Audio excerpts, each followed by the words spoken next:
SSLC, +2 പരീക്ഷകളിൽ മികച്ച വിജയം നേടിയ വിദ്യാർത്ഥികൾക്കും കലാകായിക സാഹിത്യ രംഗത്തെ പ്രമുഖർക്കും അനുമോദനം സംഘടിപ്പിച്ചു. MP VK ശ്രീകണ്ഠൻ ഉദ്ഘാടനം ചെയ്തു. ഒറ്റപ്പാലം നഗരസഭയിലെ 30-ാം വാർഡിലെ SSLC, +2 പരീക്ഷകളിൽ മികച്ച വിജയം നേടിയ വിദ്യാർത്ഥികൾക്കും കലാകായിക സാഹിത്യ രംഗത്തെ പ്രമുഖർക്കുമാണ് അനുമോദനം അർപ്പിച്ചത്. ഞായറാഴ്ച തോട്ടക്കര LP സ്കൂളിൽ വെച്ച് നടന്ന പരിപാടി പാലക്കാട് MP VK ശ്രീകണ്ഠൻ ഉദ്ഘാടനം ചെയ്തു. ഒറ്റപ്പാലം നഗരസഭ 30-ാം വാർഡ് കൗൺസിലർ ഗീതാദേവി അധ്യക്ഷയായി. അനുമോദനം നൽകിയ ചടങ്ങിൽ മറ്റ് പ്രമുഖ വ്യക്തികളും പങ്കെടുത്തു. നല്ല സ്ഥാപനങ്ങളുള്ള ഒരു ജില്ലയായിട്ട് പാലക്കാട് ജില്ല മാറിയിരിക്കും.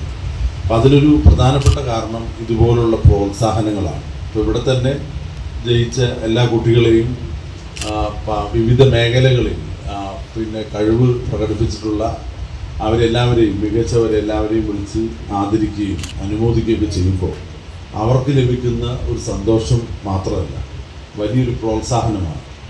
കഷ്ടപ്പെട്ട് വളർത്തിയ മക്കളിങ്ങനെയൊക്കെ സമ്മാനം മേടിക്കുമ്പോൾ, അവരനുമോദനം വാങ്ങിക്കുമ്പോൾ ആ മക്കളെക്കാൾ കൂടുതൽ ഏറ്റവും കൂടുതൽ സന്തോഷിക്കുന്നത് രക്ഷകർത്താക്കളാണ്. ചേട്ടാ ഒരു ചായ. സൂപ്പർ ഫാസ്റ്റ് ആണല്ലോ. ഇതെന്താ കേരള വിഷൻ വൈഫൈയാ? ഫാസ്റ്റ് ഒക്കെ തന്നെ, പക്ഷെ Kerala vision wifi connection free ആണ്. ചായ ഫ്രീ അല്ല, കാശട് Kerala vision free wifi connection. Free ആയി കണക്ട് ആവൂ.